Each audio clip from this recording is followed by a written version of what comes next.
podcasters are up to no good, with Alex Kack. And Edgar Zotov. Coming to you live from our studio in downtown Tucson. And first, the local headlines. Hundreds celebrated the life of Dr. Martin Luther King Jr. today at Reed Park. The free event started with a march by activists, followed by dancing, singing, music, and food. And yesterday, the University of Arizona and the Tucson community joined together at Sentinel Hall to celebrate the civil rights leader with a multimedia presentation. These events are noteworthy not just because of their content, but because of our state history. In 1986, Arizona Governor Bruce Babbitt created a paid holiday by executive order to remember and reflect on MLK's legacy, but his Republican successor, Evan McCam, reversed that action when he took office in 1987. We even lost the chance to host Super Bowl 27 because Arizonans voted against making MLK Day a paid holiday. But finally, Arizonans realized they wanted a paid day off more than they wanted to be outwardly racist. The public passed a referendum in 1992 that approved state-level recognition of MLK Day. Alex? Arizona lawmakers are split down party lines in regards to repealing the Affordable Care Act, better known as Obamacare. This parallels federal lawmakers, with Republicans supporting a repeal and replace platform, while Democrats want to keep the law. The U.S. House of Representatives approved a vote for repeal on Friday, with 227 to 198 vote. This vote occurred one day after the Senate approved the measure. In both cases, all Arizona Republicans voted for repeal, while all Democrats opposed the measures. However, Representative Martha McSally said that while she voted for the measure, she is concerned about providing an effective replacement. But she said that Obamacare is collapsing under its own weight and needs to go. Arizona Democratic Party Chair Alexis Tamron said that Arizona Republicans should be ashamed of their vote because it would take away Americans' health care in order to score political points. And Arizonans are worried that Governor Doug Ducey has been taken over by progressive zombie. Ducey has released his executive budget, and it includes an array of additional funding for education. The budget included $453 million for education over 3 years, $5 million to bring broadband access to rural schools and increase funding for public safety and corrections. This includes $13.6 million for a yearly raise for teachers, averaging out to about $800 per teacher, making $40,000 per year. However, the $800 is spread out over 5 years. Senator Steve Farley says this isn't enough to retain teachers in Arizona who have been fleeing the field or moving to higher-paying states, which is pretty much every other state. Farley said that the amount ends up being about a $15 a month raise for teachers. Farley also criticized how the increase will be funded. He says that $90 million comes from the Highway User Revenue Funds, which is supposed to provide funds for roads. Ducey's budget also grants $19 million for all-day kindergarten for districts considered low income. It also raises the so-called grandmother stipend by $1 million. The grandmother stipend is money given to grandparents who care for their grandchildren rather than having them sent to foster care. The proposed budget for 2018 is 1.8% bigger than the last year and totals $9.6 billion. Since announcing the education increases last week, Ducey has shocked the state with an uncharacteristic progressive spending agenda. The press grew skeptical, though, when Ducey said that he just wants better education, safe streets, and brains, lots of brains. Alex? PayPal and ASU are going green to the tune of $90 million. The two have entered a deal with the Arizona Public Service Company to purchase their equivalent output in solar power from the Red Rock power plant just outside Tucson. PayPal's share of the 40 megawatt capacity plant will be enough to cover about 75% of the power used at their Central Phoenix data center. The electricity generated at the plant will not actually power PayPal or ASU directly, but that won't stop local U of A frat legend Fat Ronnie from taking a dump on one of the solar panels. Tucson's average gas price rose nearly 7 cents last week, But things could be getting worse. State Representative Noel Campbell wants to increase the state gas tax by as much as 10 cents per gallon. The state could use the revenue for the road maintenance it desperately needs in some areas. But 10 cents per gallon is going to be a hard sell, especially given the fact that the current tax rate is 18 cents per gallon. The tax hike would require a 2/3 majority in the House and Senate, or a simple majority to get the issue on the 2018 ballot. The last time Arizona raised its gas tax was in 1991. According to a report released last month, Arizona needs about $20 billion just for building, widening, and maintaining freeways. The state needs an additional $30 billion on other road projects. The Arizona Department of Transportation says that the Highway Revenue Fund will take in just $1.4 billion this year. Imposing the gas tax would raise a $285 million for Arizona's highway fund. Campbell also wants to impose a $30 annual fee for drivers who propose insurance, which he says will raise an additional $115 million per year. As an alternative source of revenue, Governor Ducey has instead proposed turning Arizona's famous potholes into national monuments and performance art, then charging admission. Alex? The Arizona Center for Innovation and Tech Parks Arizona are hosting a free screening of the documentary Generation Startup this Wednesday. The film follows the ups and downs of 6 college graduates, each trying to launch their own startups. After the screening, those in attendance will be treated to a Q&A hosted by a panel of local entrepreneurs and business experts. The event will be held at the Loft Cinema at 4:30 p.m. this Wednesday. Seating is limited, so be sure to RSVP at azcigenerationstartup.eventbrite.com. Today, we bid adieu to the thousands of New Year's resolutions that vanished this weekend when Girl Scout cookies began flooding our streets. The Girl Scout cookie program is intended to teach young girls important life skills by forcing them to sell their goodies on street corners and not letting them keep any of the profits.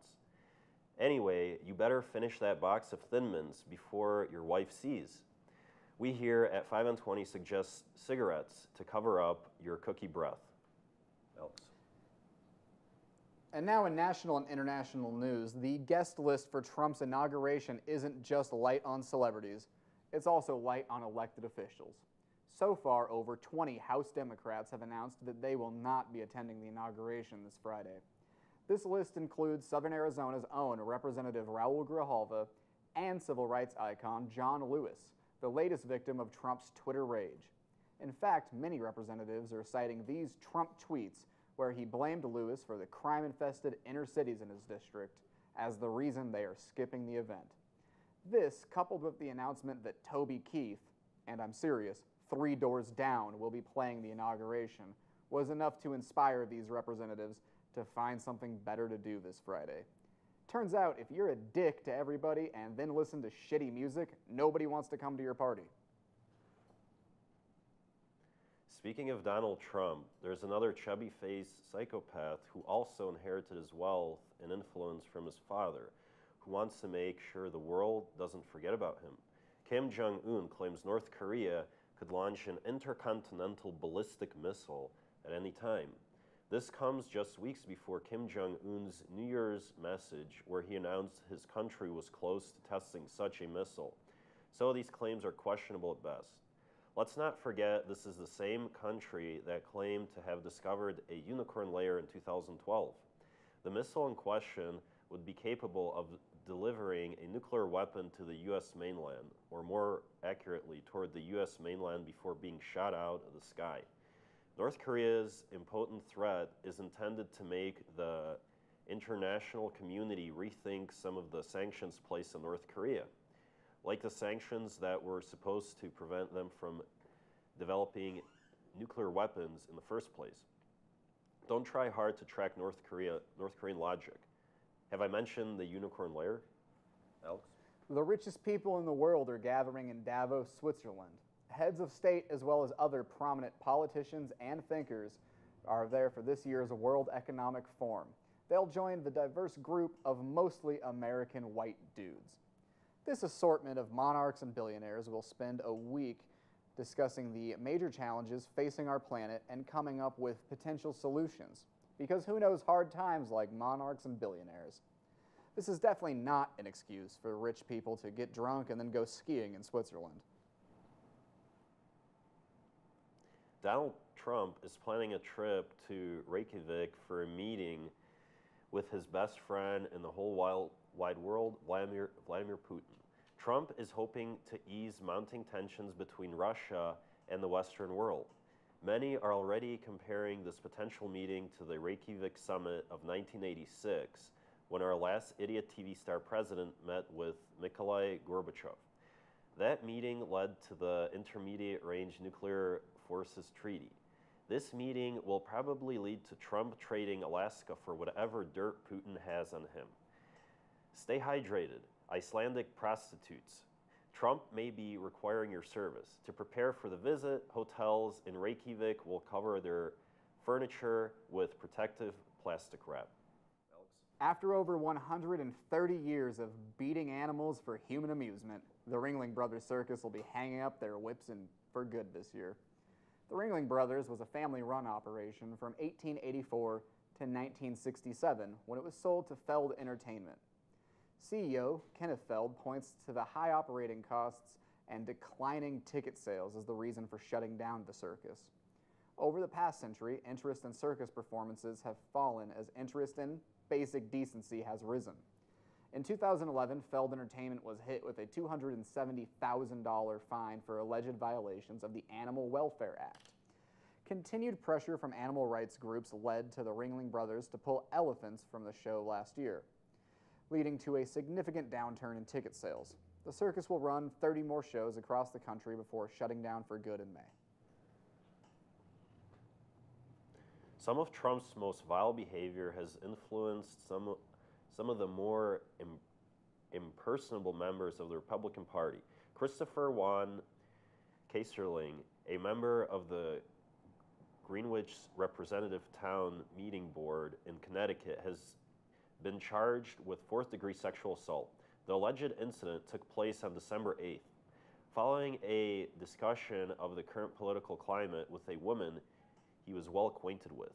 The discussion went sour after Von Kayserling called her a blood-sucking union employee. Von Kayserling followed the woman into her office where he allegedly grabbed her by the billy bush. Von Kayserling's attorney, Phil Russell, calls the allegations outrageous.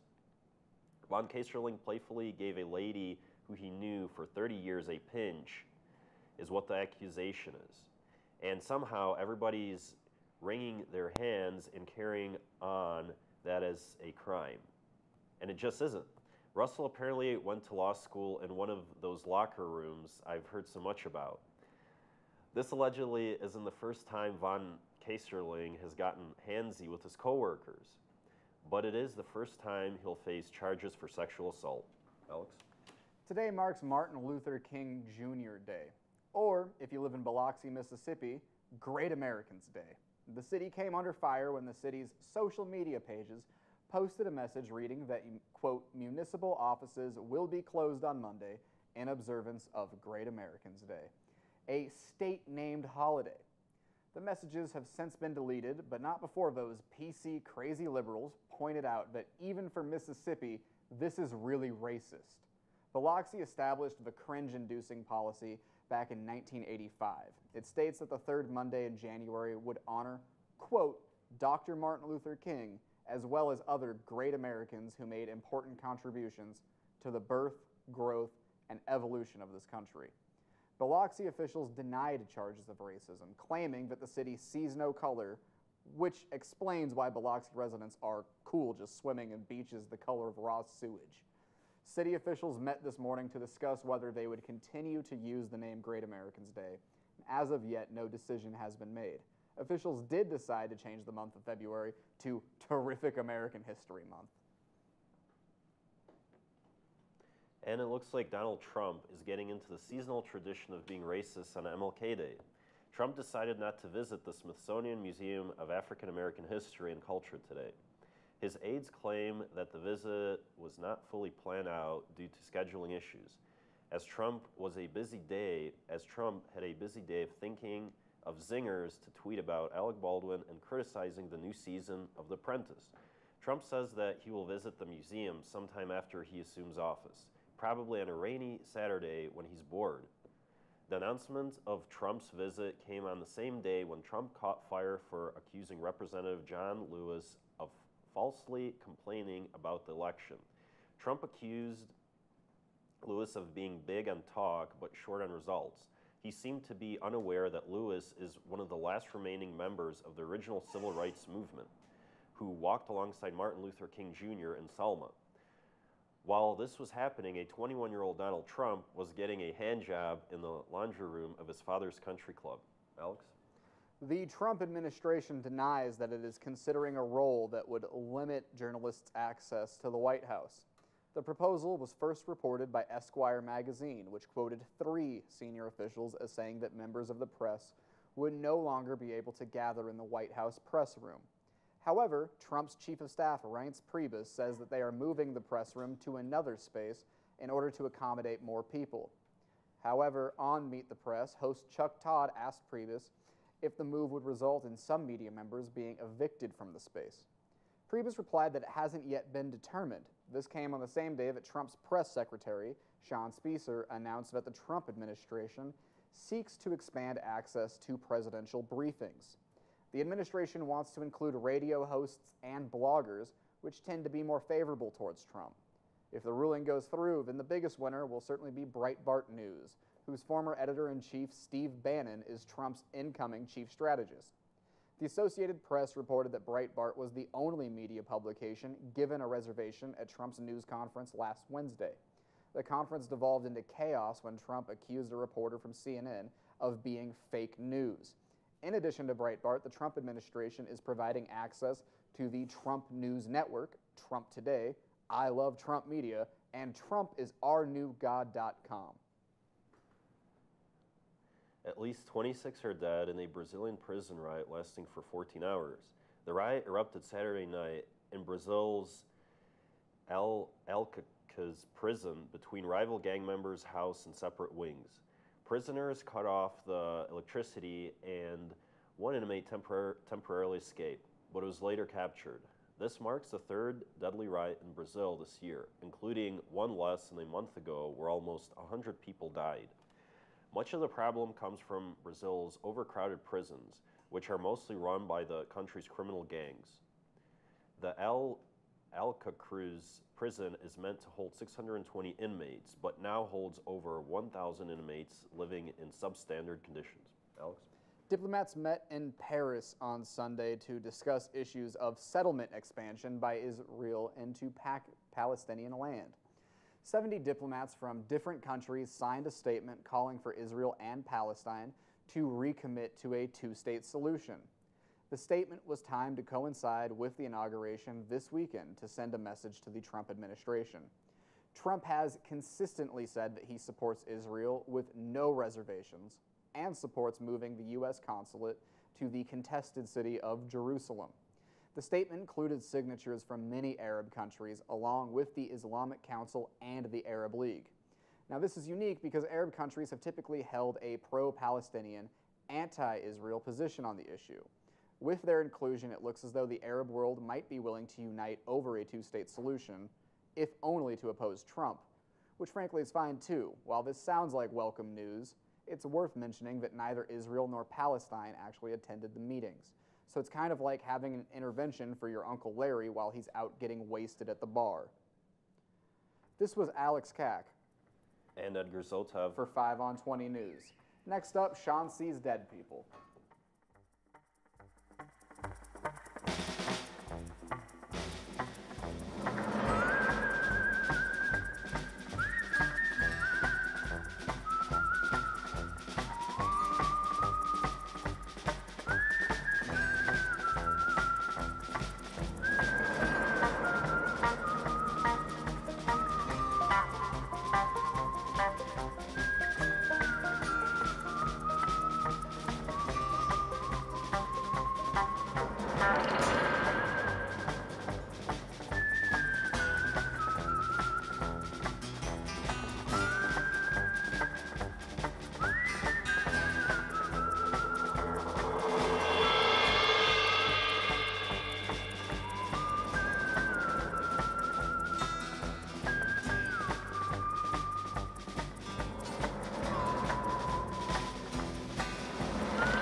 Leonardo da Vinci said.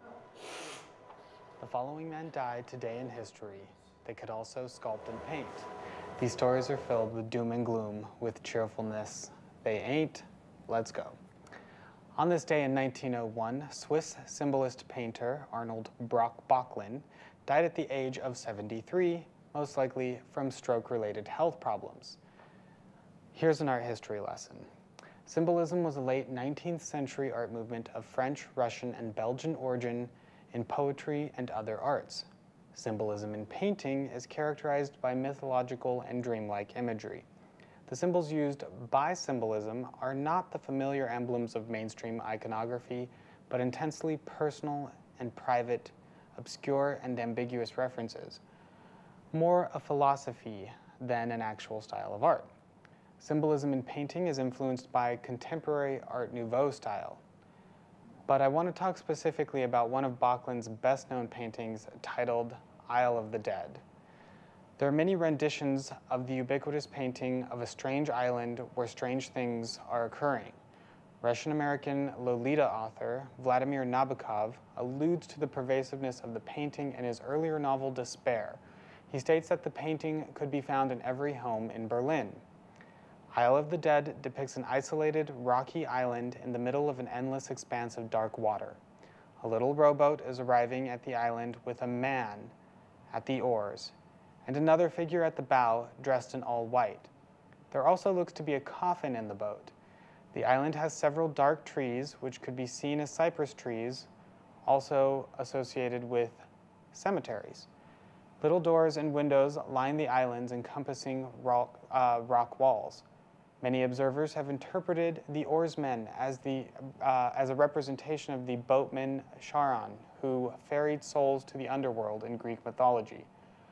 The water would then be the river Styx, and the white-clad passenger could be a recently deceased soul transiting to the afterlife. This painting is said to reference the English cemetery in Florence, Italy, where Böcklin spent much of his life. It also happens to be the burial location of Böcklin's deceased baby daughter, Maria. Böcklin was characteristically dark-sided, as seen in his self-portrait titled Portrait of Myself, where the figure of death can be seen by his side. On this day, in 1962, Croatian sculptor Ivan Mistrovic died at the age of 78. Mistrovic was also an architect and an avid anti-communism activist. He somewhat worked in Art Nouveau style as well and was an extremely honored sculptor, being the first artist of Croatian heritage to exhibit at the Metropolitan Museum of Art. August Rodin, the famous sculptor, even went so far as to say that Mistrovic was a better sculptor than he was. Think about that. The compliment afforded Mistrovic and his wife the ability to travel to international exhibitions. He eventually had to flee Croatia due to his anti-communist stance and ended up in the United States. He was able to return to Yugoslavia one more time before the time of his death, and this was to visit Cardinal Stepanek for a final time. This man happened to be a good friend of his and had previously helped Mistrovic flee the country. And at the request of various people from Croatia, 59 statues were sent from the United States to Yugoslavia, and in 1952, Mistrovic signed off of his Croatian estates to the people of Croatia, including more than 400 sculptures and numerous drawings. Upon his return, he vowed to his colleague painter Jozo Krčakovic that he would not return to the country as long as the communists were in power. Like Böcklin, Mistrovic witnessed the death of a child, two in fact. His daughter Marta, who moved with him to the U.S., died in 1949 at the age of 24, and his son Tiraitko, who was 39 when he died in 1961. Mistrovic suffered a minor stroke in 1960, which affected his eyesight. After creating 4 clay sculptures to memorialize his children, Mistrovic died in 1962 at the age of 79, in South Bend, Indiana, of all places. Communist Yugoslav authorities had originally promised the Mistrovic family that Ivan's remains could lie at the cathedrals of his hometown, Once his remains had arrived in Yugoslavia, the authorities went back on their word and did not allow this to take place. On this day, in 2009, American realist painter Andrew Wyeth died in his sleep at the age of 91. He is best known for the awe-inspiring Christina's World, a painting that depicts the backside of a girl in the grass staring longingly into the distance, where a little farm and an adjacent barn can be seen. The woman in the painting is Anna Christina Olsen. She is likely to have suffered from Charcot-Marie tooth disease, or CMT, a genetic polyneuropathy. Some of the symptoms include wasting of muscle tissue of the lower legs, and this can give rise to what is called stork leg, which is a term used to describe the symptoms of a leg becoming inverted or champagne bottle-like in appearance, which makes it difficult to walk. Wyeth was inspired to create the painting when he saw her crawling across a field while he was watching from a window in the house. What is there to say about someone who died peacefully in their sleep other than congratulations? May the time you spent on Earth be remembered more pleasantly than Christina Olsen's. She also died this month, in 1968. May her afterlife be painless and free of struggle. That's all I have today. See you next week. Sean Sees Dead People.